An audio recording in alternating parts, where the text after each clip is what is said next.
আসসালামু আলাইকুম। অর্জকের একটা নতুন ভিডিওতে তোমাদের সকলকে আবার স্বাগতম জানাচ্ছি। এই ভিডিওতে আমরা আমি মূলত তোমাদের ভেক্টর চ্যাপ্টারের এই ইউনিটের একটা রিভিশন ভিত্তিকভাবে তৈরি করার চেষ্টা করব, যাতে এই ভিডিওটা দেখে তোমার অনেক পড়া আগের একটা চ্যাপ্টার রিভাইজ হয়ে তুমি দ্রুত প্র্যাকটিসে ঢুকতে পারো আরকি।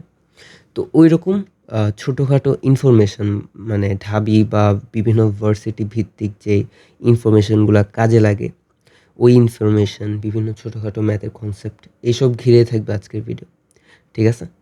অল্প সময়ে শেষ করার চেষ্টা করব ইনশাল্লাহ। তো শুরু করা যাক। আচ্ছা, ভেক্টর জিনিসটা কি? এর মান থাকে, দিক থাকে। ছোট করে আমি রিভাইজ দিচ্ছি এটা। মান থাকে, দিক থাকে, তাই হচ্ছে ভেক্টর। যেটা শুধু মান থাকে সেটা হচ্ছে স্কেলার। ঠিক আছে? তো দিকের পরিবর্তনের সাথে ভেক্টর কিন্তু পরিবর্তন হয়, কিন্তু স্কেলার পরিবর্তন হয় না। আবার স্কেলারের দুটো রাশি যোগ করার ক্ষেত্রে তোমার শুধু বীজগাণিতিক যোগ করলে হয়ে যায়, কিন্তু ভেক্টরের ক্ষেত্রে জ্যামিতিক যোগ করা লাগে। যেমন ত্রিভুজ নীতি, সামন্তরিকের যে নীতি, সেটা এসব ক্ষেত্রে তোমার দুটা ভেক্টর যোগ করে একটা লব্ধি ভেক্টর বের করার জন্য জ্যামিতিক উপায় অবলম্বন করতে হয়। ঠিক আছে? জ্যামিতিক উপায়ে যোগ করতে হয়। তাহলে অনেকটাই বুঝলাম। এখন ভেক্টরকে তো এভাবে এর উপর একটা দিক চিহ্ন দিয়ে প্রকাশ করা হয়। এরপরে হচ্ছে যে একটা ভেক্টরের দুই পাশে মডুলাস চিহ্ন দিয়ে ওই ভেক্টরটার মান প্রকাশ করা হয়। তো এখানে কিছু উদাহরণ আছে, যেগুলো হচ্ছে যে দেখতে পারো পিডিএফ দিব, ওখান থেকে দেখে নিও। তারপরে আসি একক ভেক্টর। একক ভেক্টরের ক্ষেত্রে মান থাকবে 1। এটার উপর নির্ভর করে কিছু কোয়েশ্চেন আসে, যেমন ধরো A I cap plus 4/5 J cap plus ধরো 3/5 কে ক্যাপ। এটা যদি একটা একক ভেক্টর হয়, তাহলে এই ক্ষেত্রে এর মান কত? তো এই ক্ষেত্রে কি তুমি জানো যে এটা যদি একক ভেক্টর হয়, এটার মান হবে 1। তো মান কিভাবে বের করে?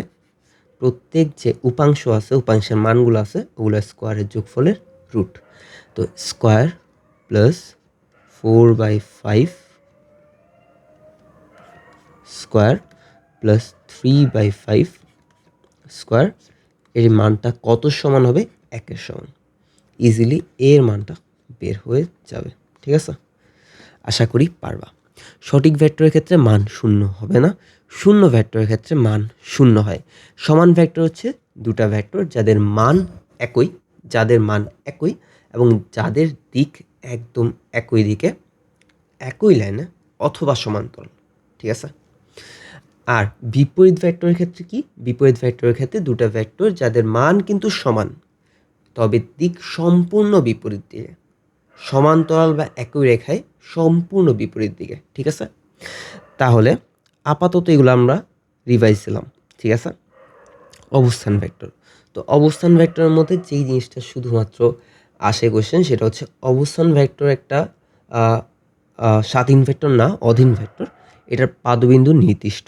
মূল বিন্দুতে এটার পাদবিন্দু থাকবে, এটার পাদবিন্দু চেঞ্জ করা যাবে না, এই জন্য এটা একটা অধীন ভেক্টর।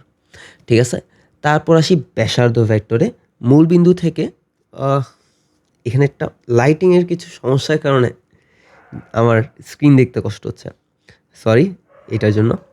আচ্ছা, ব্যাসার্ধ ভেক্টর মূল বিন্দুর সাপেক্ষে কোনো বৃত্ত বা গোলকের উপর কোনো বিন্দু অঙ্কিত করলে ওই ভেক্টরকে ব্যাসার্ধ ভেক্টর বলে। এটা তেমন ইম্পর্টেন্ট না। ঠিক আছে?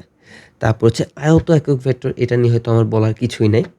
আয়ত একক ভেক্টর হচ্ছে, ধরো ত্রিমাত্রিক ক্ষেত্রে আমরা তিনটা দিক, এক্স অক্ষ, ওয়াই অক্ষ, জেড অক্ষ বরাবর এক একটা করে একক ভেক্টর সূচনা করে দিই, I cap, J cap, K cap. তো এই একক ভেক্টরগুলাই হচ্ছে আমার আয়ত একক ভেক্টর। ঠিক আছে? তারপরে সরণ ভেক্টর। ধরো তোমাকে এই জিনিসটা এভাবে বুঝাতে পারি যে ধরো একটা মানুষের অবস্থান ভেক্টর প্রথমে এখানে ছিল, এরপরে তার অবস্থান ভেক্টর এখানে। তো অবস্থান ভেক্টর r1, অবস্থান ভেক্টর r2। তো তোমার সরণ ভেক্টর কত? অর্থাৎ তার সরণ ভেক্টর তো এই দিকে, তাই না? সে এখান থেকে এখানে গেল, এই জন্য তো তার অবস্থান ভেক্টর এইটার থেকে এইটা হইল, তাই না? তাহলে তার সরণ ভেক্টর হচ্ছে এইটা হচ্ছে তার সরণ ভেক্টর। তো তার সরণ ভেক্টর তুমি কিভাবে প্রকাশ করতে পারবা? R2 মাইনাস R1 দিয়ে। ত্রিভুজ নীতি দেখো, এই R1 plus S is equal two R2, তাহলে ultimately S is equal two R2 minus R1। এবার হচ্ছে তুমি সরণ ভেক্টর বের করতে পারবা। তোমার কাছে দুটো বিন্দু দেওয়া থাকলেও ওই দুটো বিন্দুর শুধুমাত্র হচ্ছে যে এক্স অক্ষের ভুজগুলা বিয়োগ করে তার সাথে আই ক্যাপ, ওয়াই অক্ষের যে পয়েন্টগুলা ওগুলা বিয়োগ করে তার সাথে জে ক্যাপ, তারপর জেড অক্ষের যে পয়েন্টগুলা ওগুলা বিয়োগ করে কে ক্যাপ বসাই দিলে তুমি সরণ ভেক্টর পেয়ে যাবা। ছোট্ট একটা মনে করে দিলাম আর কি। তারপর সদৃশ ভেক্টর, এই ক্ষেত্রে হচ্ছে দিক একই হওয়া লাগবে, মান যেটাই হোক দিক একই হওয়া লাগবে।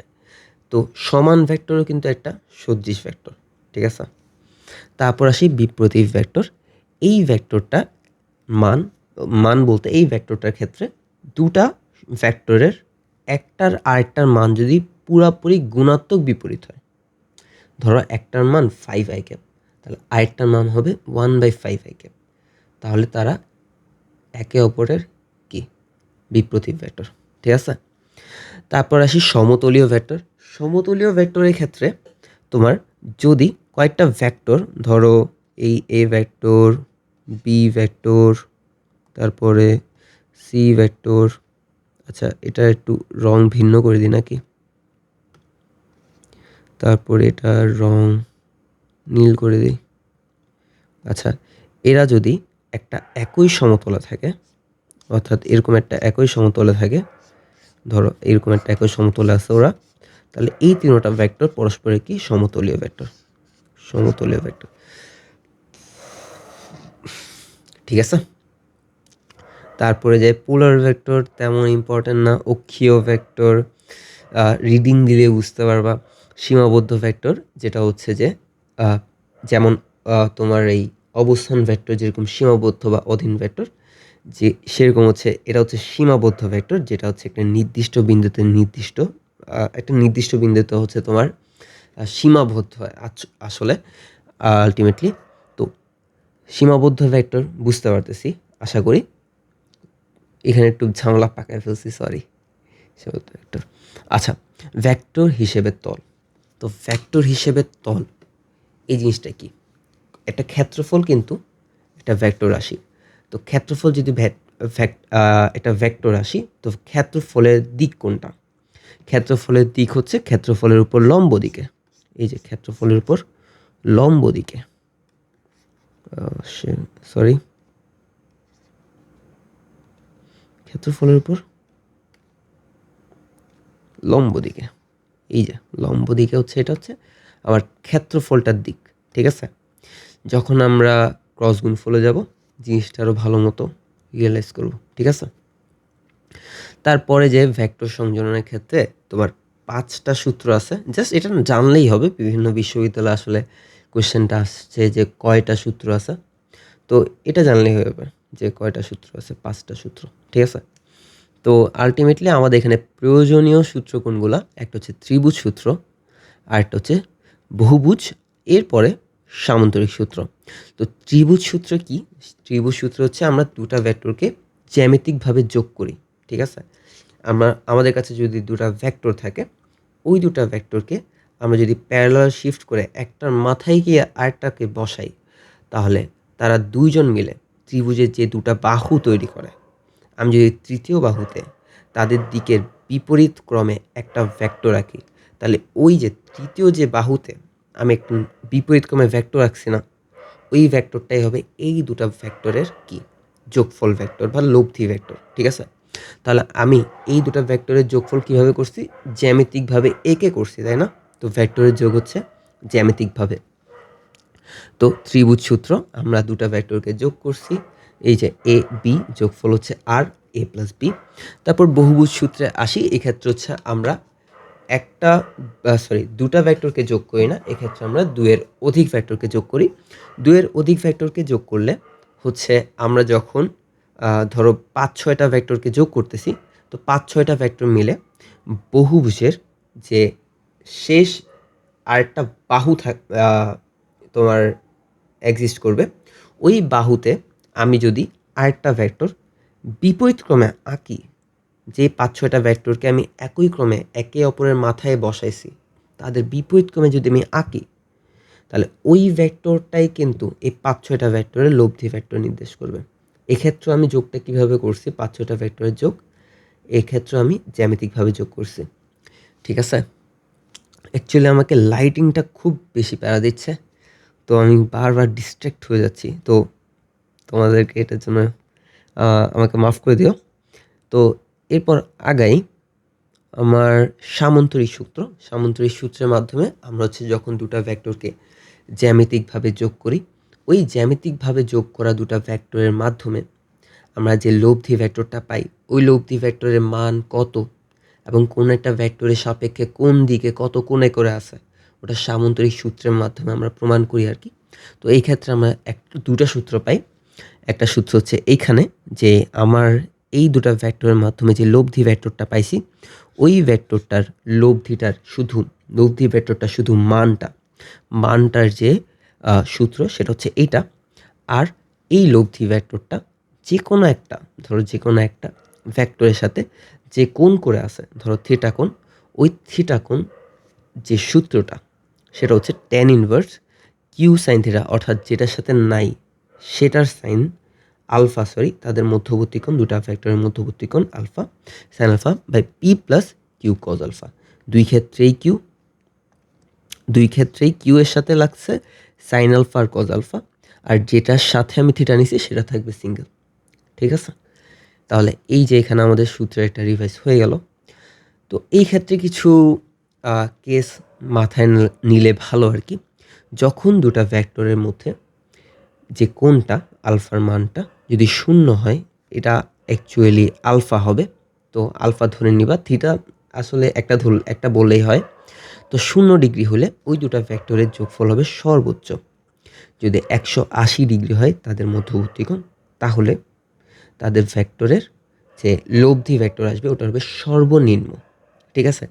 একটা জিনিস এখানে তোমাকে রিভাইজ দেওয়ার আছে। ধরো এই ভেক্টরটা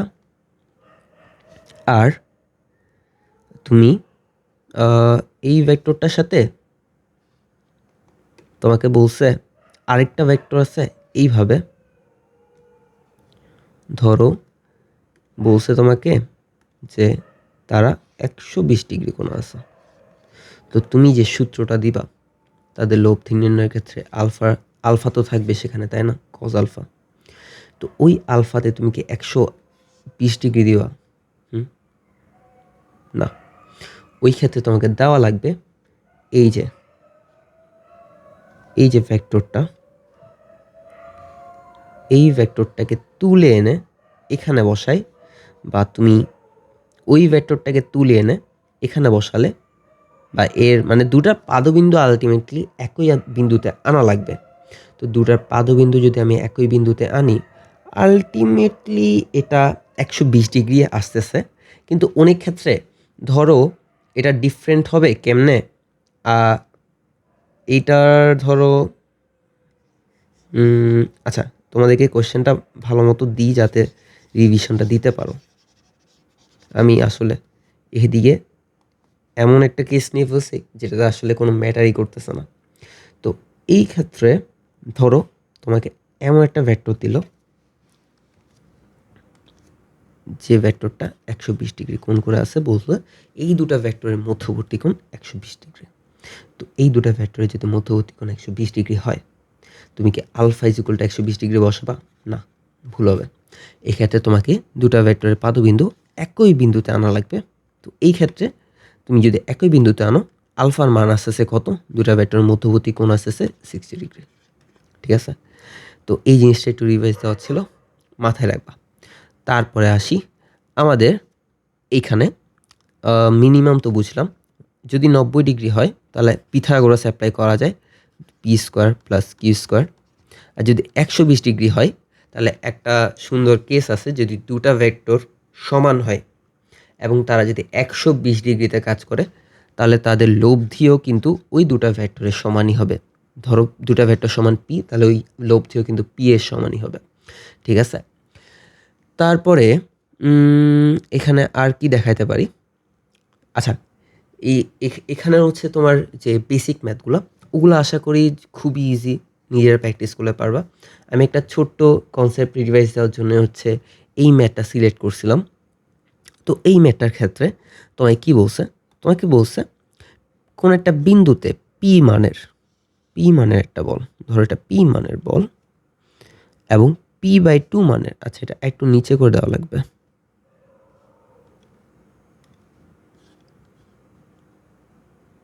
আচ্ছা। তারপরে আরেকটা হচ্ছে p/2 মানের একটা বল, ঠিক আছে, p/2 মানের বল দিলাম এইটা। তো প্রথমটা হচ্ছে পি, এর পরটা হচ্ছে p/2 মানের বল। তারা যদি তারা কাজ করতেছে আসলে একসাথে।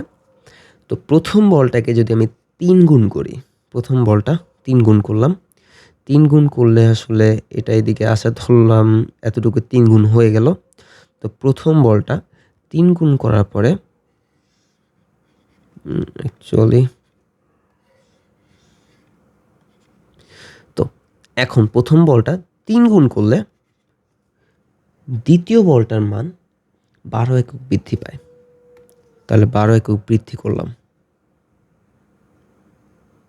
12 একক বৃদ্ধি, তাহলে আমার এটা হচ্ছে p/2 + 12, তাই তো?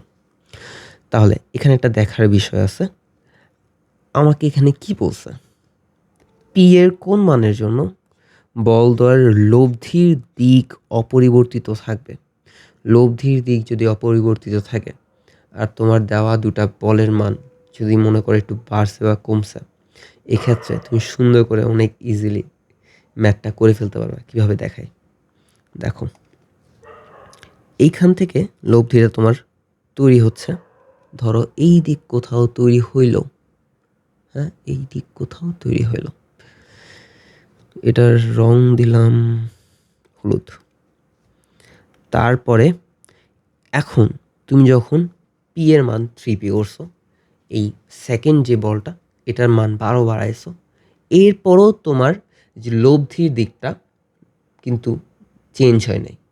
লব্ধির মান চেঞ্জ হয়েছে কিন্তু দিক চেঞ্জ হয় নাই। মান চেঞ্জ হওয়া মানে কি, দৈর্ঘ্য চেঞ্জ হয়েছে, ঠিক আছে বললাম যে দৈর্ঘ্য চেঞ্জ হয়েছে।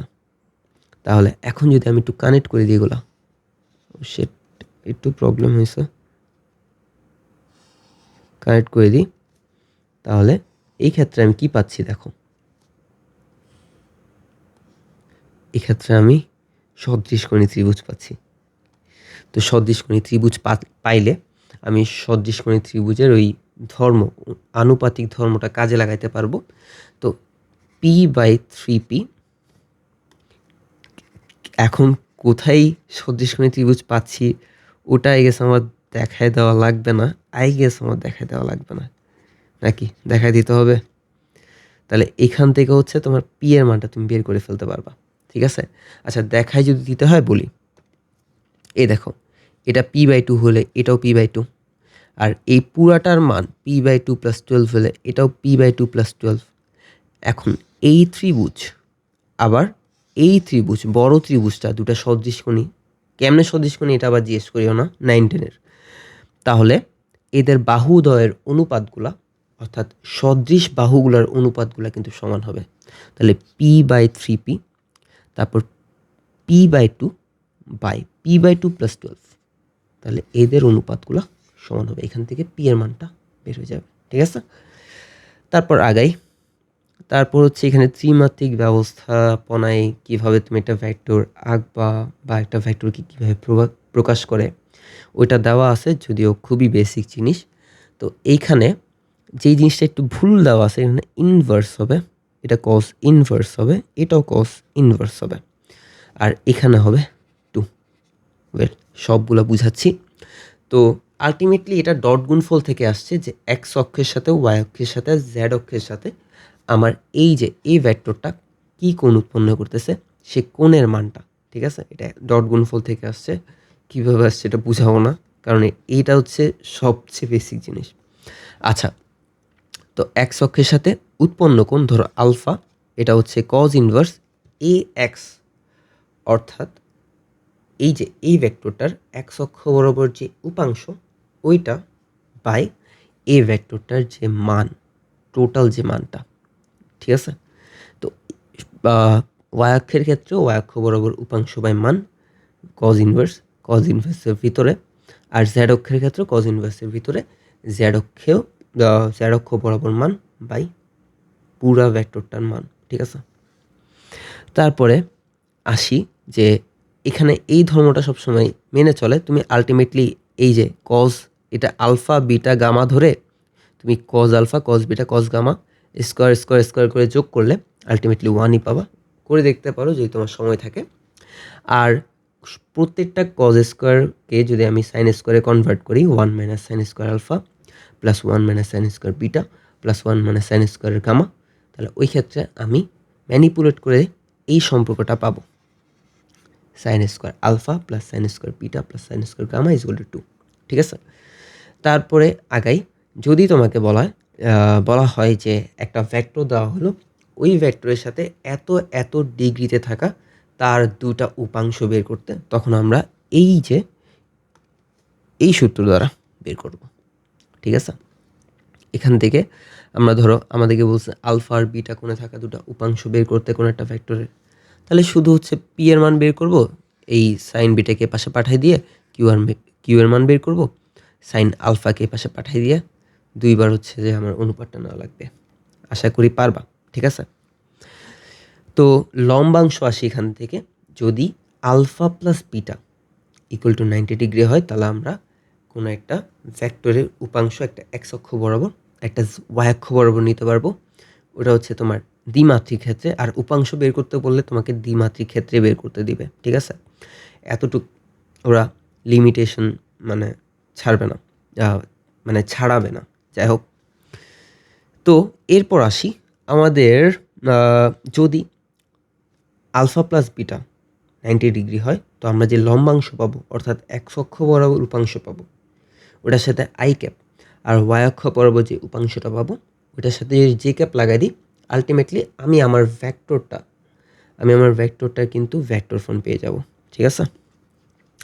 তো এই ক্ষেত্রে আলফা প্লাস বিটা তো 90 ডিগ্রি হলে সাইন 90 ডিগ্রি মান 1 হয়ে যায়। তো আলটিমেটলি পি এর মান অর্থাৎ এক্স অক্ষ বরাবর উপাংশের মান ধরো আর কোস আলফা, আর ওয়াই অক্ষ বরাবর উপাংশের মান আর সাইন আলফা পাওয়া যায়। এটাকে আলটিমেটলি আর সাইন আলফাই কনভার্ট করা যায়। তো তারপর আসি আমাদের যে লন রোলার। তো এই ক্ষেত্রে জিনিসটা খুবই বেসিক। আমি যদি এই দিক বরাবর এফ বল প্রয়োগ করি ঠেলার ক্ষেত্রে এদিক বরাবর এফ বল প্রয়োগ করি, তো এই ক্ষেত্রে আমার বলের উপাংশ দুই ভাগে ভাগ হবে। একটা হচ্ছে রোলারটাকে সামনের দিকে নিয়ে যাবে, আর একটা হচ্ছে রোলারের ওজনটাকে বৃদ্ধি করবে। এফ ধরো এটা থিটা কোণে, এফ কস থিটা সামনের দিকে নিয়ে যাবে, আর এফ সাইন থিটা তোমার এই যে রোলারটার ওজন বৃদ্ধি করবে। কিন্তু যখন আমি টান দিব, টানার ক্ষেত্রে আমার বলে একটা উপাংশ এফ সাইন থিটা তোমার এই রোলারটার ওজন কমাবে, আর এফ কস থিটা এই রোলারটাকে সামনের দিকে নিয়ে যাবে। সরি। তো এই ক্ষেত্রে একই উপাংশ এফ কস থিটা ঠেলার ক্ষেত্রে বেশি ওজনের একটা রোলারকে ঠেলতেছে, আর একই উপাংশ এফ কস থিটা টানার ক্ষেত্রে এই রোলারটাকে আরও কম ওজনের একটা রোলারটাকে টানতেছে। তো কোনটা সহজ হবে? অবশ্যই টানা সহজ হবে, তাই না? টানা সহজ, তাই না? টানা সহজ। তাহলে আলটিমেটলি আমরা বুঝলাম যে টানা সহজ। তাহলে আমাকে একটা কোশ্চেনের আনসার দাও তো, যে ক্রিকেট পিচে কেন লন রোলার ঠেলা হয়, টানা কেন হয় না? ঠিক আছে, কমেন্টে লিখবা যদি জানো আর কি, আর আমি রিপ্লাই দিব, ঠিক আছে। আর তোমাকে যদি কোশ্চেন করে যে কি পরিমাণ সোজা টানার চেয়ে ঠেলা, তো এই ক্ষেত্রে দেখবা তোমার টানার ক্ষেত্রে ভর বৃদ্ধি পাচ্ছে এফ সাইন থিটা, এখানে নিয়ে আসি এটা টানার ক্ষেত্রে ধরো তোমার লন রোলারটার ওজন বৃদ্ধি পাচ্ছে এফ সাইন থিটা। আবার ঠেলার ক্ষেত্রে তোমার ওজনটা আবার হ্রাস পাচ্ছে, ওজনটা কিন্তু আবার হ্রাস পাচ্ছে কত? F sine theta. তো ঠেলার ক্ষেত্রে তোমার যে রোলারটা ওজন ওটা হচ্ছে W is equal to M G plus F sine theta. তো আবার টানার ক্ষেত্রে ওজন হচ্ছে M G minus F sine theta.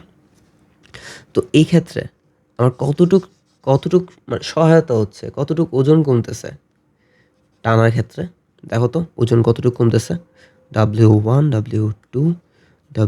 Minus W2 is equal two কি?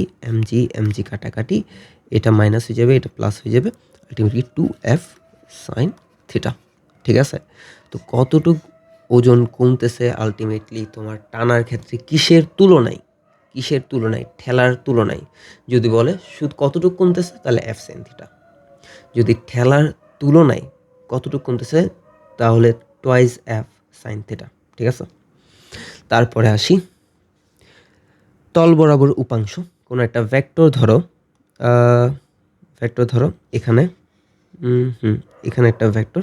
তো এই ভেক্টরটা A x i cap plus A y j cap plus A z k cap, অর্থাৎ এর এক্স অক্ষ, ওয়াই অক্ষ, জেড অক্ষ বরাবর যে উপাংশগুলো, এই যে এটা কিন্তু একটু মানে দেখার মতো জিনিস যে এ এক্স যেটা, এই ওয়াই যেটা, এই জেড যেগুলা, এই তিনোটাই কিন্তু যথাক্রমে এক্স অক্ষ, ওয়াই অক্ষ আর জেড অক্ষ বরাবর উপাংশ এই ভেক্টরটার। ঠিক আছে? এখন যদি আবার কেউ তোমাকে জিজ্ঞেস করে যে এই ভেক্টরটার বা কোনো একটা ভেক্টর দিয়ে যদি বলে এই ভেক্টরটার এক্স ওয়াই তলে উপাংশ কত, তাহলে তার এক্স ওয়াই তলে যেই মানে তার এক্স ওয়াই তলে যতটুকু অংশ আছে ওটাই হচ্ছে তার এক্স ওয়াই তল বরাবর উপাংশ। যদি বলে ওয়াই জেড তল বরাবর উপাংশ কি, তাহলে তার ওয়াই জেড অর্থাৎ ওয়াই কি জে ক্যাপ আর কে ক্যাপ, তো জে ক্যাপ আর কে ক্যাপ সমন্বয়ে যে অংশটা আছে এটাই হচ্ছে তার কি ওয়াই জেড তল বরাবর উপাংশ। একই ক্ষেত্রে জেড এক্স একই রকম আর কি। তো এক্ষেত্রে তোমাকে মান বের করতে বললেও easily just root over a x square plus A Y square. যদি বলে তোমাকে যে এক্স অক্ষ বরাবর উপাংশের এক্স ওয়াই তল বরাবর উপাংশের মান, ঠিক আছে, বা লম্ব অভিক্ষেপ, ঠিক আছে, বের করতে পারবা। ঠিক আছে? তাহলে আমরা এর পরে যাই। এরপরে হচ্ছে নদী গুণ টানা। এটাও তোমার হচ্ছে লম্বাংশের একটা অ্যাপ্লিকেশন। এখানে যদি দেখো যে আমি এফ বলে যদি গুণ টানি, ওই ক্ষেত্রে আমার এফ কস থিটা সেটা নৌকাটাকে সামনের দিকে নিয়ে যাবে, আর এফ সাইন থিটা নৌকাটাকে পাড়ের দিকে নিয়ে যাবে। ঠিক আছে? এখানে আর তেমন কিছু নেই, এটা হচ্ছে জাস্ট লম্বাংশের একটা অ্যাপ্লিকেশন। ঠিক আছে? এরপর আসি আপেক্ষিক বেগে। আপেক্ষিক বেগ ধরো কেউ একজন এদিকে ভি বি বেগে গতিশীল, কেউ একজন এদিকে ভি এ বেগে গতিশীল। এখন তোমাকে যদি বলে যে ভি এ বেগে গতিশীল, তার সাপেক্ষে ওই দ্বিতীয় মানুষটার বেগ কত বা আপেক্ষিক বেগ কত, তখন কিভাবে বের করবা? এটার একদম ইজি সূত্রটা হচ্ছে, ধরো velocity of B with respect to কার সাপেক্ষে? এর সাপেক্ষে। তাহলে আমি কি করব? যার ভ্যালোসিটি আমি পরিমাপ করতেছি তার ভেক্টর ভ্যালোসিটি মাইনাস যার সাপেক্ষে আমি ভ্যালোসিটিটা পরিমাপ করতেছি। কার সাপেক্ষে? এই এ এর সাপেক্ষে। তাহলে তার ভ্যালোসিটিটা অর্থাৎ ভ্যালোসিটির ভেক্টর বিয়োগ যাবে আর কি। তো ইজিলি হচ্ছে আমরা এইভাবে আপেক্ষিক বেগ বের করতে পারবো কোনো কিছুর সাপেক্ষে। তো আমি যদি একটা ম্যাথ দেখি, এইদিকে ধরো দুটা গাড়ি পূর্ব ও উত্তর দিকে, অর্থাৎ পূর্ব দিকে যাচ্ছে 30, আচ্ছা ইংলিশে লিখি 30 কিলোমিটার পার আওয়ারে। আবার একজন উত্তর দিকে যাচ্ছে 40 কিলোমিটার পার আওয়ারে। এখন বলছে প্রথম গাড়ির সাপেক্ষে দ্বিতীয় গাড়ির বেগ, প্রথম গাড়ির সাপেক্ষে দ্বিতীয় গাড়ির বেগ, তাহলে এর সাপেক্ষে এর বেগ হলে ভেক্টরটা হবে এর থেকে এর দিকে, তাই না? এর থেকে এর দিকে। তাহলে এই ভেক্টরটা আমাকে বের করা লাগবে। এখন মান কত চাইছে, তো মান নিয়ে কাজ করলে একটা জিনিস কি দেখতেছ, এরা পরস্পরের উপর লম্ব, তাহলে এই তিনটা ভেক্টর মিলে যে ত্রিভুজ গঠন করতেছে তার অতিভুজটাই কিন্তু এর সাপেক্ষে এর বেগটা, অর্থাৎ তার অতিভুজের মানটাই কিন্তু আমার প্রথম গাড়ির সাপেক্ষে দ্বিতীয় গাড়ির বেগটা।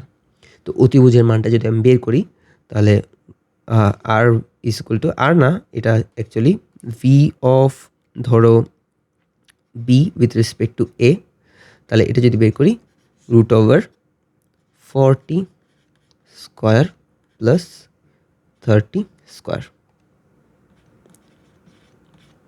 স্কোয়ার, আলটিমেটলি 50 আসতেছে। তাহলে পারবা তো? এরপরে যাই বৃষ্টি ছাতা। বৃষ্টি ছাতার ক্ষেত্রে তুমি কীভাবে এই ম্যাথগুলো সলভ করবা দেখো। তো বৃষ্টি ছাতার ক্ষেত্রে তোমার ওই আপেক্ষিক বেগের ওই কনসেপ্টটা একটু কাজে লাগবে, যে তুমি যদি এই দিকে ভি বেগে গতিশীল হও, তোমার উপর যদি এই বেগে যদি ধরো V2 বেগে বৃষ্টি পড়ে, তাহলে আলটিমেটলি তোমার সাপেক্ষে বৃষ্টির বেগ কত, ধরো V2 বেগ টেনে ধরে এনে প্যারালাল শিফট করে এখানে আনলাম, তো তোমার সাপেক্ষে বৃষ্টির বেগ হচ্ছে তোমার থেকে বৃষ্টির বেগের দিকে আর কি। তাহলে এটা হচ্ছে velocity of V2 with respect two V, মানে তোমার ভ্যালোসিটি আর কি। তাহলে আমি বুঝতে পারতেছি যে আমার যে আমার সাপেক্ষে যে বৃষ্টির বেগ সেটা হবে এই দিক বরাবর। তো আলটিমেটলি আমি যদি ভেক্টরভাবে এটাকে উপস্থাপন করি যে VR মাইনাস VM, অর্থাৎ মানুষটার সাপেক্ষে বৃষ্টির বেগ, তো এই ক্ষেত্রে আমি এটা এইভাবে লিখতে পারি VR প্লাস মাইনাস VM। তো আলটিমেটলি এই বৃষ্টির বেগ আর মানুষটার বিপরীত বেগের ভেক্টরের যোগফলে কিন্তু আমার কি মানুষটার সাপেক্ষে বৃষ্টির বেগটা যে দিক বরাবর ওকে ছাতা ধরতে হবে, তাই না? তো তাহলে আমি মানুষটার বেগের বিপরীত বেগটা এঁকে তার সাথে জ্যামিতিকভাবে যোগ করলাম কি আমার বৃষ্টির বেগটা। তো বৃষ্টির বেগটা, তো এখানে যে লব্ধি ভেক্টরটা আসলো সেটা হচ্ছে মানুষটার সাপেক্ষে বৃষ্টির বেগ। তো ওইখানে আমি এই থিটাটা বের করব, এটা না বের করব এটা, তাহলে আমি পাবো সে কতটুক অ্যাঙ্গেলে ছাতা ধরলে বৃষ্টি থেকে বাঁচবে। ঠিক আছে, আলটিমেটলি তুমি বাকিগুলা আই গেস বুঝতে পারতেছো, সাধারণ সূত্র হালকা পাতলা রিলেট করলে বুঝতে পারবা। তো এই ক্ষেত্রে যদি আবার তোমার বাতাস থাকতো, তো বাতাস থাকতো তখন তোমার একটা ভেক্টর অ্যাড হইতো, ওটা হচ্ছে বাতাসের ভেক্টরটা। বাতাস যেই দিকে থাকতো ওই দিকটা সহ ভেক্টরভাবে যোগ করা লাগবে আর কি, নাহলে এটা তেমন যোগ দেওয়ার দরকার নেই, জাস্ট এমনি ইনকেস জাস্ট অ্যাড করলাম আর কি। বুঝলে ভালো, না বুঝলে আসলে কোনো সমস্যা নেই। ঠিক আছে, তারপরে বৃষ্টি ছাতা দুইবার এসে গেছে এটা, আচ্ছা ঠিক আছে। তারপরে আসি তোমার ন্যূনতম সময় নদী নৌকার কনসেপ্টে। ন্যূনতম সময় নদী পারের ক্ষেত্রে আমি কি করব, ন্যূনতম সময় না, ন্যূনতম দূরত্বে। তো ন্যূনতম দূরত্বে আমি নদী যদি পার দিতে চাই তাহলে আমি কি করব, এই ক্ষেত্রে আমার স্রোতের বেগ তো থাকবে, তাহলে আমি একটু বাঁকা করে, সোজা থেকে একটু বাঁকা করে রওনা দেওয়ার চেষ্টা করব, যাতে আমি একদম বরাবর সোজাসুজি নদীর প্রস্থ বরাবর সর্বনিম্ন পথে পার হইতে পারি। তো এই ক্ষেত্রে আমার যেই কোণে পাড়ি দিলে বা যেই কোণে আমি যাত্রা শুরু করলে আমি বরাবর সোজাসুজি পথে এই নদীটাকে পার করতে পারবো, ওই কোণটা আলফাটা হচ্ছে কজ ইনভার্স মাইনাস স্রোতের বেগ বাই আমার নৌকার বেগ। ঠিক আছে, তাহলে এটা আলটিমেটলি হচ্ছে আমি পিথাগোরাসের মাধ্যমে ডাব্লিউ, অর্থাৎ আমি সোজাসুজি যে বেগে ওই পারে পৌঁছাবো ওটা বের করে ফেলতে পারি। কিভাবে, এই যে এই ভেক্টরটাকে আমি প্যারালাল শিফট করে এখানে এনে বসাইতে পারি, তাহলে একটা ত্রিভুজ গঠন হচ্ছে। এই ত্রিভুজের এই যে লম্বটার কি, লম্বটার মানটাই কি আমার লব্ধি ভেক্টরের মান না, অর্থাৎ যে লব্ধি বেগে আমি নদী পার করব সেটারই মান না, তাহলে ওটার মান আমি বের করলে অতিভুজ স্কোয়ার মাইনাস ভূমি স্কোয়ার, তাই না, ইজিলি বের হয়ে যাচ্ছে। তারপরে হচ্ছে আমি কতটুক সময়ে বা আমার নৌকাটা কতটুক সময় নদী পাড়ি দিবে, এই ক্ষেত্রে আমার সময়টা হবে নৌকার পার বরাবর দূরত্ব অর্থাৎ নৌকার প্রস্থ বাই নৌকার প্রস্থ বরাবর সম্পূর্ণ বেগের উপাংশ। তো নৌকার প্রস্থ বরাবর, নদীর প্রস্থ বরাবর যে বেগের উপাংশ সম্পূর্ণটা কিন্তু তোমার বেগটাই দিচ্ছে, স্রোত কিন্তু দিচ্ছে না। তো তোমার বেগের ভি এর সাইন আলফাই কিন্তু প্রস্থ বরাবর উপাংশ দিচ্ছে, যেটা নৌকাটাকে প্রস্থ বরাবর টেনে নিয়ে যাচ্ছে সামনের দিকে। তো ওই ক্ষেত্রে প্রস্থ বরাবর যে দূরত্ব অর্থাৎ নদীর প্রস্থ বাই প্রস্থ বরাবর যে বেগ, এইটার মাধ্যমে আমরা কতটুকু সময় আমার নৌকাটা অপর পারে পৌঁছাচ্ছে সেটা বের করতে পারবো। তো এই ক্ষেত্রে ন্যূনতম দূরত্ব এক্ষেত্রে আমরা তো ভি সাইন আলফা, এটা আলটিমেটলি কি, আমি যে লব্ধি বেগে নৌকা পার বরাবর এই নৌকাটাকে পার করতেছি সে বেগটাই না। তো ভি সাইন আলফা আলটিমেটলি কি ডাব্লিউই না, যে ভি সাইন আলফাকে করলে তুমি দেখো এটা ছায়া কি হয়, ডাব্লিউটাই কিন্তু, তাই না? তো ডাব্লিউটার মান এখান থেকে বের করা তো আছে √v² - u², ওটা বসাই দিলেই আমি আমার কতটুকু সময়ে নৌকাটা পাড়ি দিবে নদীটা ওটা পেয়ে যাব, তাই তো? তারপর এখানে একটা আনইউজুয়াল কনসেপ্ট আছে যেটা থেকে সাধারণত কোয়েশ্চেন আসার কথা না। যদি ধরো তোমার স্রোতের বেগ, তোমার নদীর স্রোতের বেগ তোমার নৌকাটার বেগ থেকে বেশি হয়, ওই ক্ষেত্রে তুমি কখনোই সোজাসুজি পথ অতিক্রম করতে পারবা না, ঠিক আছে?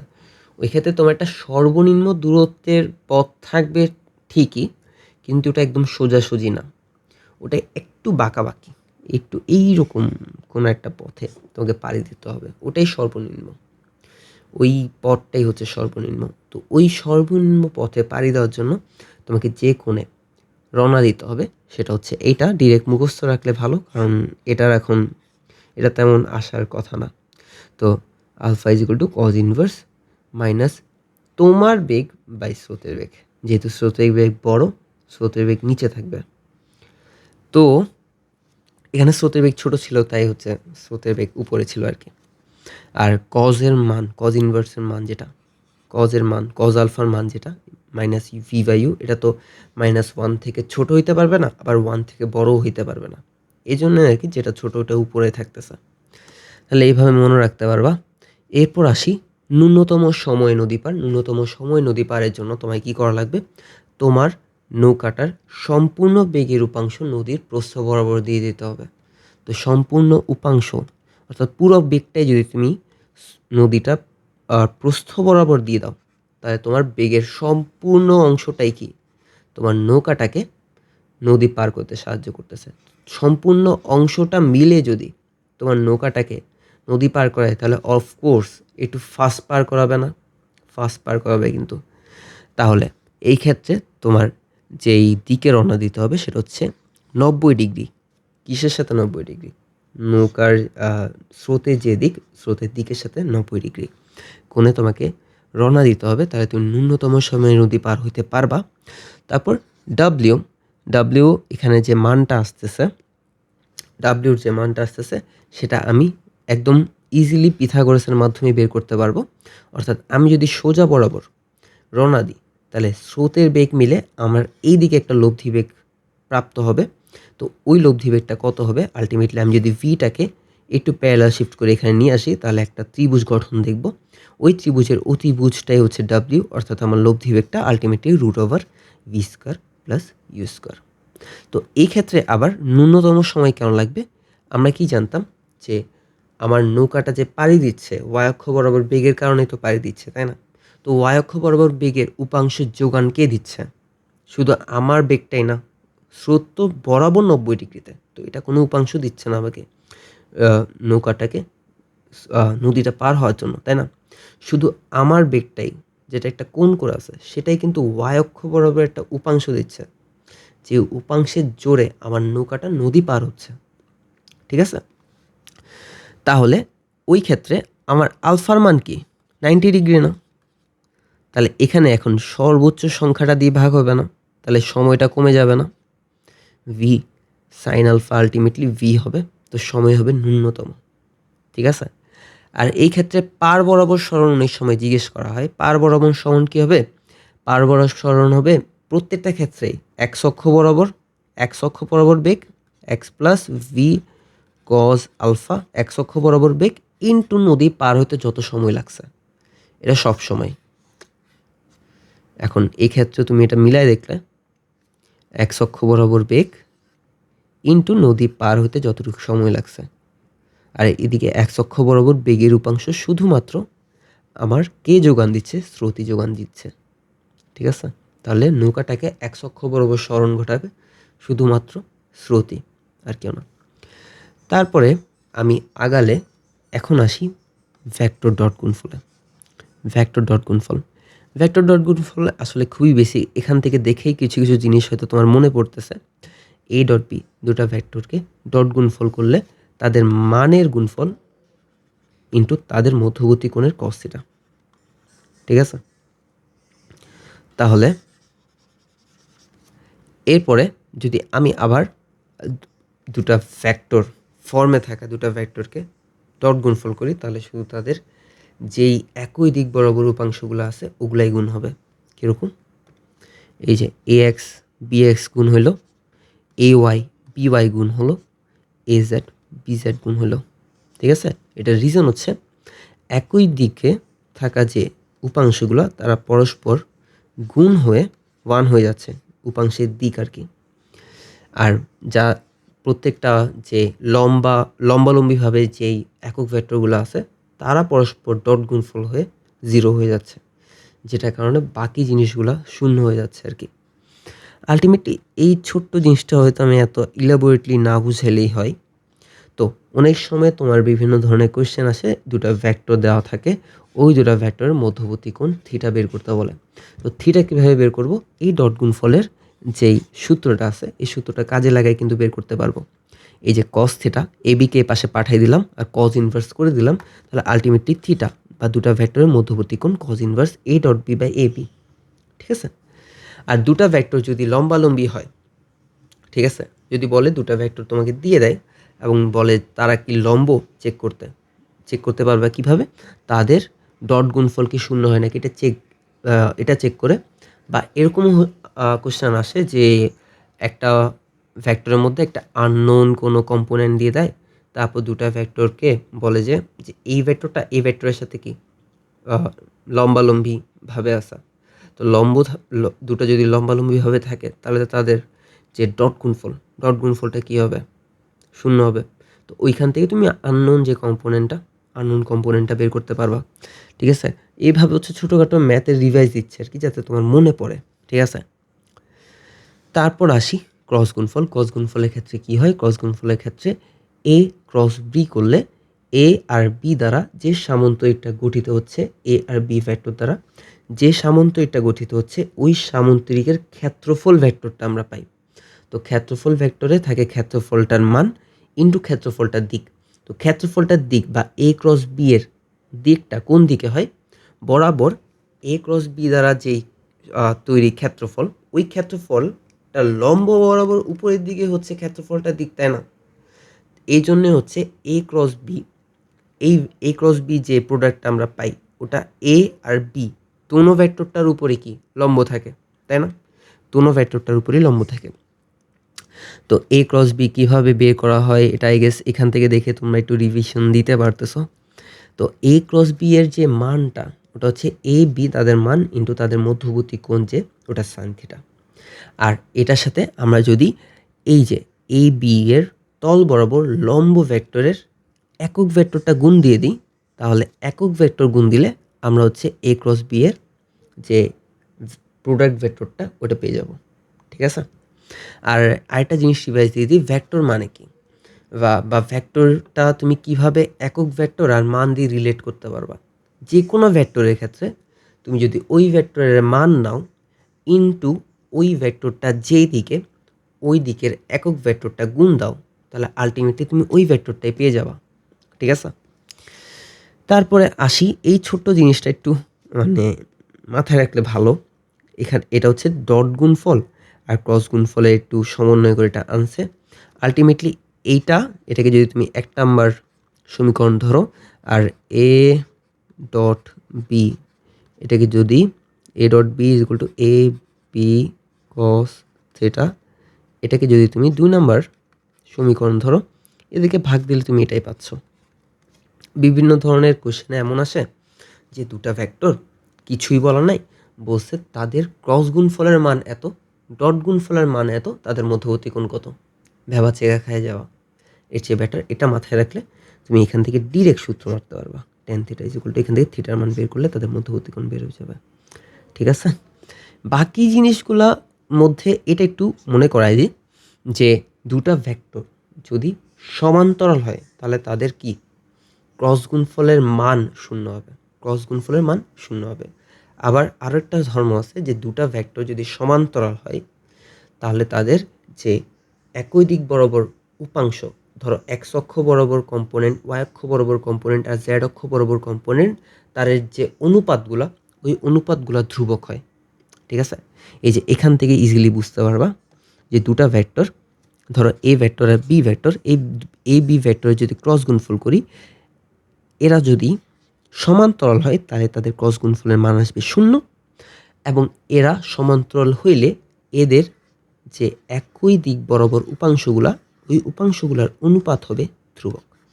এভাবে বিভিন্ন ধরনের কোয়েশ্চেন আসে, ওই কোয়েশ্চেনগুলোকে আসলে এই অনুপাত দিয়েই অনেকগুলা ছোটোখাটো কোয়েশ্চেন সলভ করে ফেলা যায়। আশা করি মাথায় রাখতে পারবা। তারপর একটা ছোট্ট কোয়েশ্চেন তোমাদের জন্য। এই কোয়েশ্চেনে তোমাকে বলছে বি এর মান কত এটা বের করতে, যদি তোমার A dot B square plus A cross B এর মানের স্কোয়ার ইজ ইকুয়াল টু 16 হয়। তাহলে ইজিলি আমরা শুধু কি করব, এদের মানগুলো বসাই দিলাম।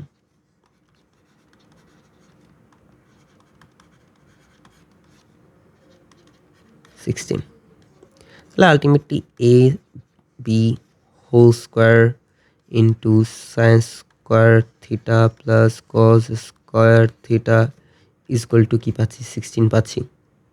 এটা তো হয়ে যাবে 1, আর আমার এর মান কি, এর মান হচ্ছে 4, তাহলে বি এর মান কত আসবে, A square ultimately 16 B square into 16 is equal to 16, ultimately B এর মান আমি পাচ্ছি 1।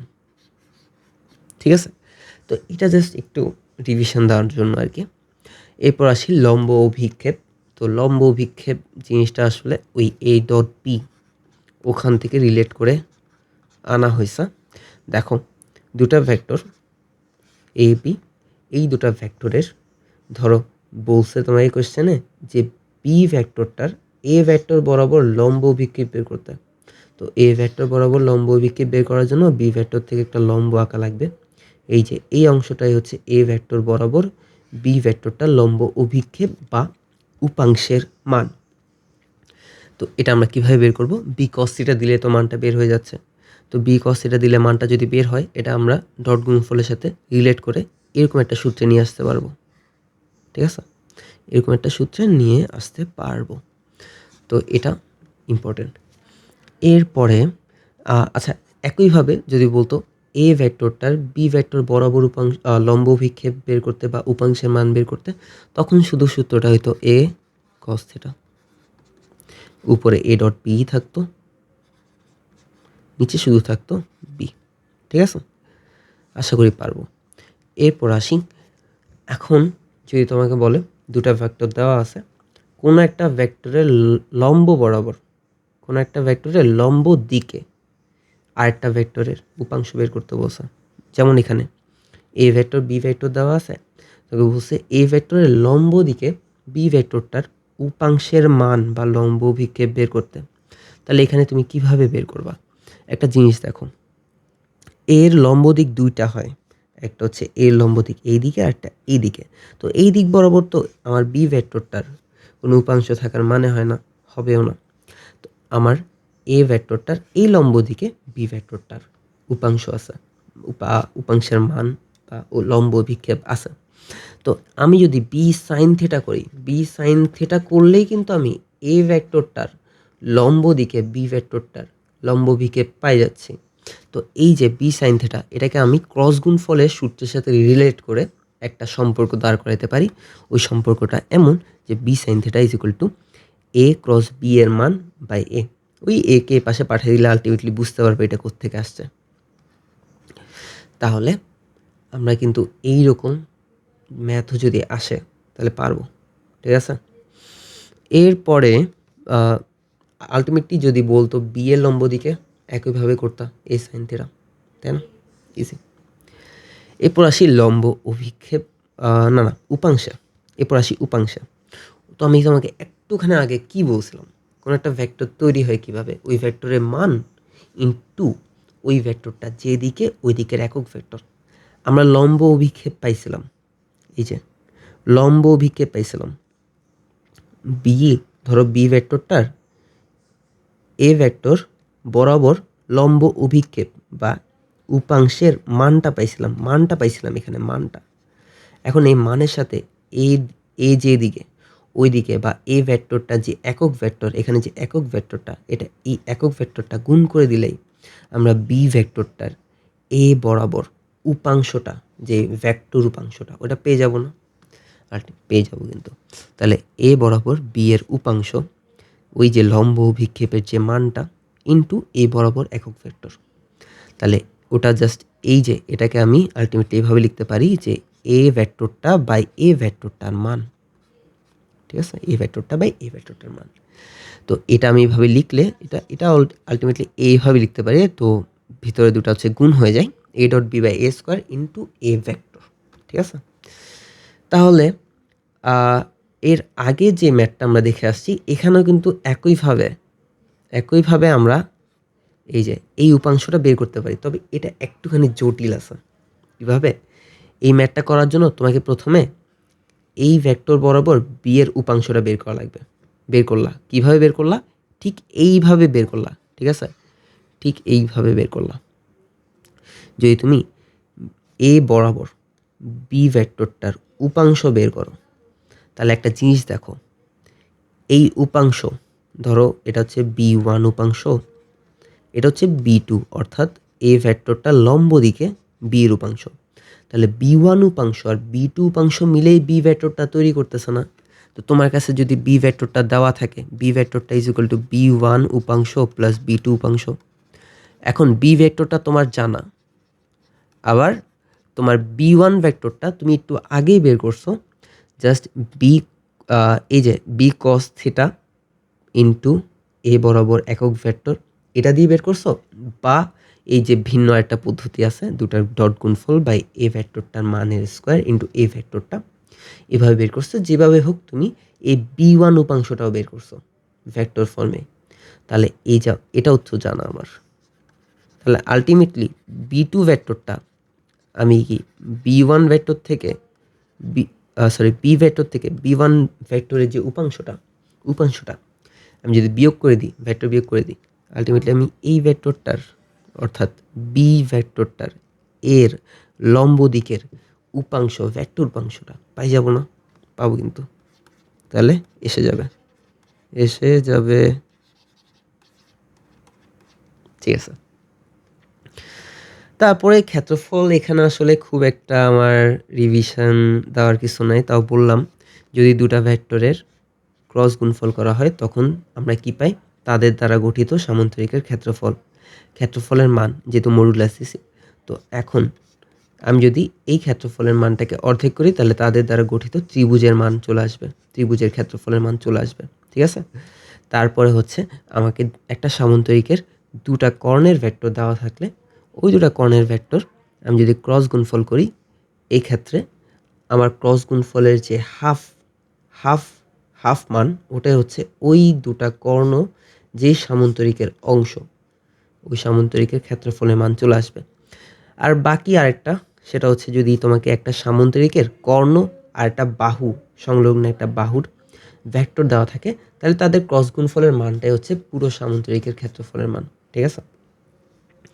এখানে আবার এই যে এটা দুইবার চলে আসছে। আচ্ছা, আয়তন নির্ণয়। তোমার কাছে যদি তিনটা ভেক্টর থাকে তাহলে তুমি তিনটা ভেক্টর দ্বারা গঠিত একটা ঘন বস্তুর আয়তন নির্ণয় করতে পারবা। আবার আরেকটা জিনিস তোমাকে বলে দিই, আয়তন একটা স্কেলার রাশি, এটা কিন্তু ভেক্টর রাশি না। তো এই ক্ষেত্রে আয়তনের ক্ষেত্রে তুমি শুধু একটা মান পাবা, কোনো দিক পাবা না, ঠিক আছে, বা ভেক্টর রাশিও পাবা না। তো এই ক্ষেত্রে তুমি এই 3টা ভেক্টর রাশি দ্বারা গঠিত ঘনবস্তুর আয়তনটা কীভাবে পরিমাপ করবা? v ইজ ইকুয়াল টু ম্যাট্রিক্সের সাহায্যে একটু মনে করাই দিই, ax bx cx ay by, অর্থাৎ তাদের কম্পোনেন্টের মানগুলা জাস্ট বসাই দিবা। তাহলে ম্যাট্রিক্সের এই মানটা নির্ণয়ের মাধ্যমে হচ্ছে তুমি তাদের দ্বারা গঠিত ঘনবস্তুর আয়তন নির্ণয় করে ফেলতে পারবা। এখন একটা স্পেশাল কেস, যদি এই আয়তনের মান যদি 0 হয়, তাহলে এই 3টা ভেক্টর দ্বারা গঠিত ঘনবস্তুর আয়তন 0 হচ্ছে। এটা কখন হবে? যখন আমার এ ভেক্টরটা, বি ভেক্টরটা, সি ভেক্টরটা একই তলে থাকবে। ঠিক আছে? যদি তারা একই তলে থাকে, তখন গিয়েই তাদের দ্বারা গঠিত ঘনবস্তুর আয়তন 0 হবে। তাহলে এখান থেকে আমরা আরও একটা জিনিস পাইলাম, যদি তোমার এই কোশ্চেনে বলে যদি 3টা ভেক্টর সমতলীয়, তাহলে এক্ষেত্রে তাদের দ্বারা গঠিত ঘনবস্তুর আয়তন তো 0 হবে। শুধু এই সূত্রে এনে তাদের যেই কম্পোনেন্টগুলা ইজ ইকুয়াল টু 0 বসাই দিবা। যদি কোনো আননোন থাকে, ওই আননোনের মান চলে আসবে। ঠিক আছে? আশা করি এই টাইপের ম্যাথও পারবা। তারপরে আর লাস্ট টপিক, আমাদের অনেকক্ষণ পরে আসছি, ক্লাসের মধ্যে কিছু ভুল ভালো করছি, কিছু সময় অনেক কনফিউজ হয়ে গেছিলাম। আর আসলে আমি ফ্ল্যাশ লাইট দিয়ে ওয়েবক্যাম করতেছি, তো আমার চোখ বরাবর খুবই ডিস্টার্ব দিচ্ছে, জিনিসটা আমি ফোকাস করতে পারতেছি না। তো যাই হোক, এইসব বাদ। এখন দেখো ভেক্টর ক্যালকুলাস। তো ভেক্টর ক্যালকুলাসের ক্ষেত্রে আমরা 3 ধরনের অপারেশন পাই। একটা গ্রেডিয়েন্ট, ডাইভারজেন্স, কার্ল। গ্রেডিয়েন্টের ক্ষেত্রে কোনো একটা স্কেলার ক্ষেত্র ন্যাবলার সাথে গুণ হয়ে একটা ভেক্টর প্রোডাক্ট দেয় আমাদেরকে, বা ভেক্টর রাশি দেয়। ডাইভারজেন্সের ক্ষেত্রে ওই ন্যাবলার সাথে আমার একটা ভেক্টর ক্ষেত্রের ডট গুণফল হয়। তো ওই ক্ষেত্রে আমরা যেই রাশিটা পাই ওটা হচ্ছে একটা স্কেলার রাশি। আবার কার্লের ক্ষেত্রে আমার ন্যাবলার সাথে ভেক্টর ক্ষেত্রে ক্রস গুণফল হয়। আলটিমেটলি ক্রস গুণফলে কী হয়? একটা ভেক্টর রাশি পাওয়া যায়, ভেক্টর রাশি পাই আমরা। তো এইখান থেকে আসলে তুমি এই জিনিসগুলো একটুখানি দেখে নিতে পারো। এগুলো তোমার ভার্সিটি অ্যাডমিশনের জন্য একটু ইম্পর্টেন্ট। তারপর এটা মনে রাখতে পারো। তারপর কোনো একটা ভেক্টর ক্ষেত্রের কার্লের ডাইভারজেন্স হচ্ছে 0, মনে রাখতে পারো। ন্যাবলা তো দেখে নিলে হয়তো তোমার রিভিশন হয়ে যাবে। তো লাস্ট একটা আমরা টপিক, একটা ছোট্ট একটা কনসেপ্ট জানার চেষ্টা করি।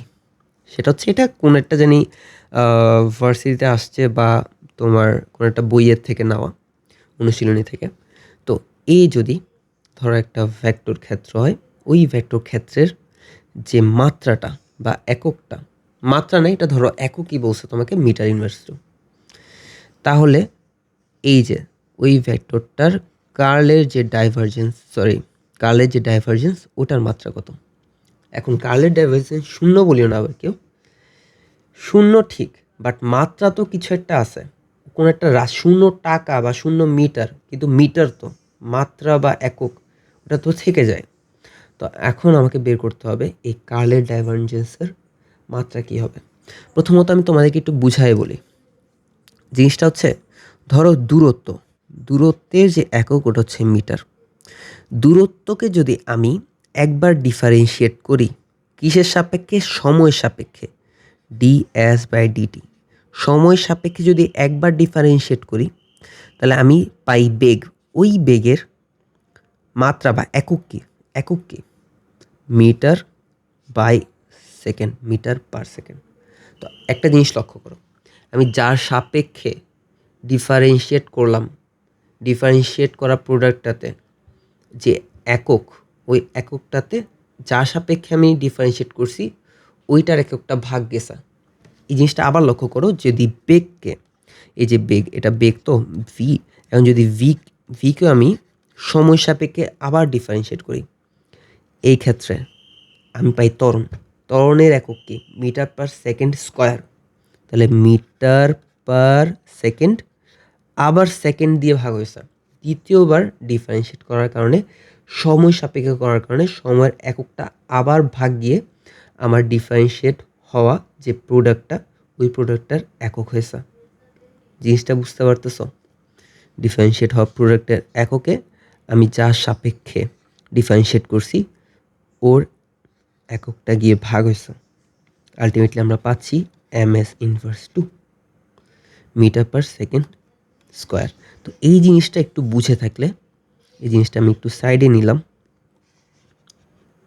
এই জিনিসটা বুঝে থাকলে এখন একটা জিনিস দেখো,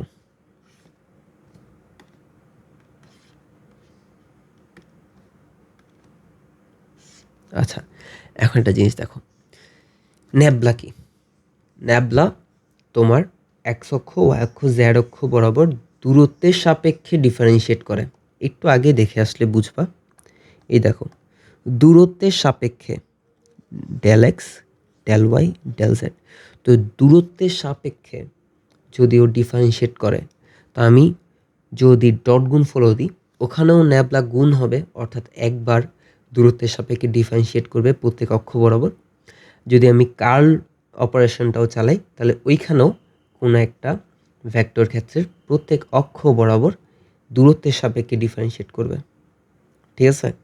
তো দূরত্বের সাপেক্ষে যদি ডিফারেন্সিয়েট করে, আমি ডাইভারজেন্সেও হচ্ছে দূরত্বের যে এককটা, ওই এককটা ভাগ যাবে। ডাইভারজেন্স করার পর যে প্রোডাক্টটা পাবো ওই প্রোডাক্টটার এককে, কার্ল করার পরও আমি যে প্রোডাক্টটা পাবো ওই প্রোডাক্টটার এককে আমার আগের প্রোডাক্টটার সাথে দূরত্বের যে একক, ওই এককটা ভাগ যাবে, তাই না? তো আগের আমার এককটা, আগের বা এ ভেক্টর, এই ক্ষেত্র, এই ভেক্টর ক্ষেত্রটার যে এককটা মিটার ইনভার্স 2। আমি যদি এটাকে ডাইভারজেন্স করি,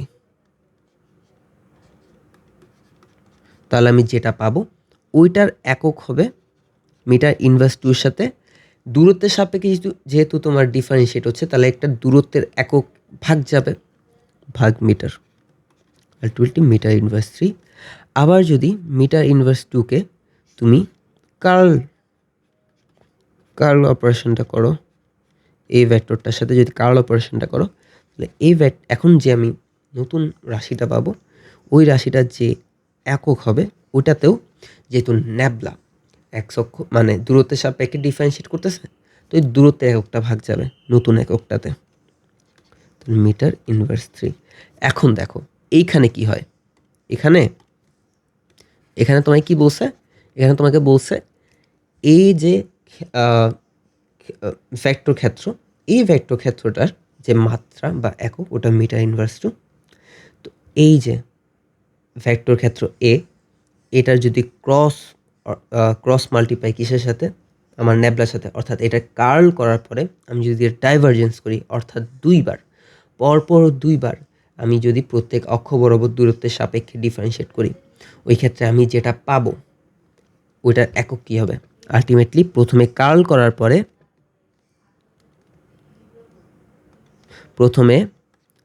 করার পরে, আমার প্রোডাক্টটার একক আসবে মিটার ইনভার্স 3। এরপরে আমি ডাইভারজেন্সে করব, আমার একক আসবে মিটার ইনভার্স 4। ঠিক আছে? আশা করি এটা হচ্ছে আনসার আর কি। আশা করি তোমাদের মোটামুটি রিভিশন দেওয়াইতে পারছি। কিছু ছোটোখাটো ভুল হয়েছে, সেগুলোর জন্য আমাকে মাফ করে দিও। আর যদি তোমাদের এই রকম আরও রিভিশন প্লেলিস্ট লাগে, প্লেলিস্টের ভিডিও লাগে, সামনে যদি বলো কন্টিনিউ করতে ভাইয়া, তাহলে ইনশাল্লাহ ভাইয়া কন্টিনিউ করব। ঠিক আছে? সম্পূর্ণ ফিজিক্স সিলেবাস, পারলে ম্যাথ সিলেবাসও আমাদের টিম থেকে আমি শেষ করে দিতে বলবো, রিভিশন টাইপের ভিডিও বানাইতে বলবো আর কি টিম থেকে। তো আশা করি তোমাদের ভালো লাগছে। ভালো লাগলে হচ্ছে ভাইয়ার জন্য দোয়া করিও, আর ভাইয়া যে ছোটোখাটো ভুল করছি ক্লাসের মধ্যে, এগুলো মাফ করিও। ঠিক আছে? আল্লাহ হাফেজ।